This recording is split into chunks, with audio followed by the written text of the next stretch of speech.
Genesis chapter 3. Now the serpent was more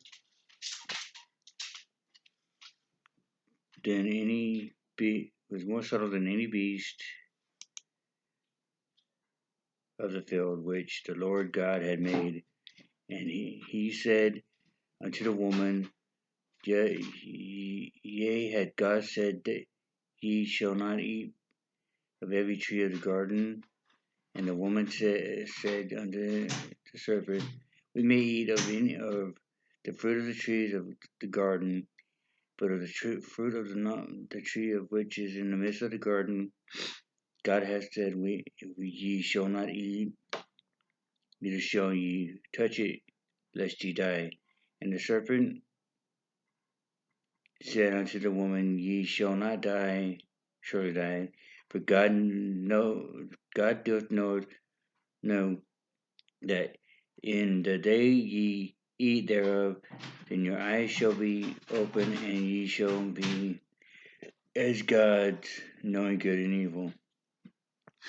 And when the woman saw that the tree was good for food, and that it was pleasant in the eyes, and a tree of the desired, a tree to be desired, to make one wise, she took of the fruit thereof, and did eat, and gave also unto her husband with her, and he did eat. And the eyes of them were both opened. They knew that they were naked, and they sewed fig leaves together and made themselves aprons. And they heard the voice of the Lord God walking in the garden in the cool of the day, and Adam and his wife hid themselves from the presence of the Lord God amongst the trees of the garden. And the Lord God called unto Adam and said unto him, Where art thou? And he said, I heard thy voice in the garden, and I was afraid because I was naked, and I hid myself. And he said, Who told thee that thou wert naked?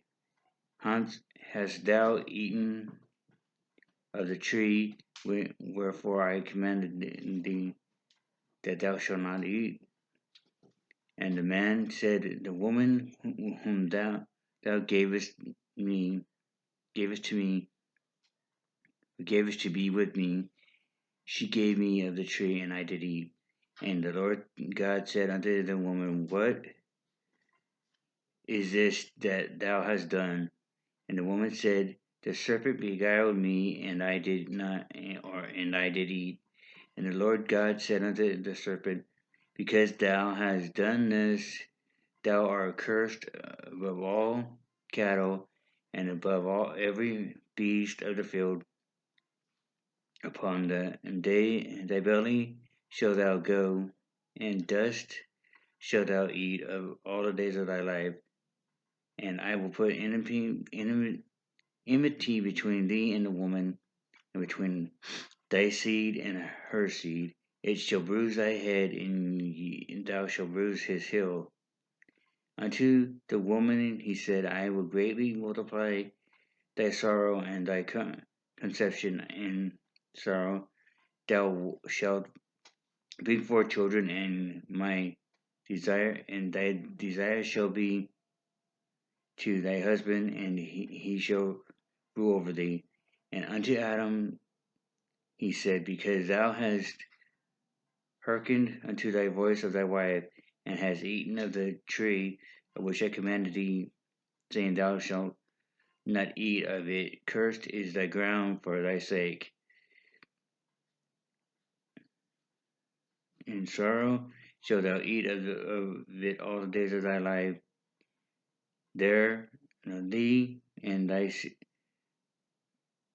thou shalt eat the herb of the field. No, the days of thy life. Thorns and thistles shall it bring forth to thee, and thou shalt eat the herb of the field, in the sweet of thy face shalt thou eat bread till thou returnest unto the ground, for out of it was thou taken, for dust thou art, and unto dust shalt thou be returned. And Adam called his wife's name Eve, because she was the mother of all living. Unto Adam also and to his wife did the Lord God make coats of skin and clothe them. And the Lord God said, Behold, the man is become as one of us, to know good and evil. And now let him put forth his hand, and take also the tree of life, and eat, and live forever. Therefore the Lord God sent him forth from the garden of Eden to till the ground from whence he was taken. So he drove out the man, and he placed at the east of the garden of Eden cherubim and a flaming sword which turned every way to keep the way of the tree of life. That was Genesis chapter 3. Thank you and have a wonderful day. God bless.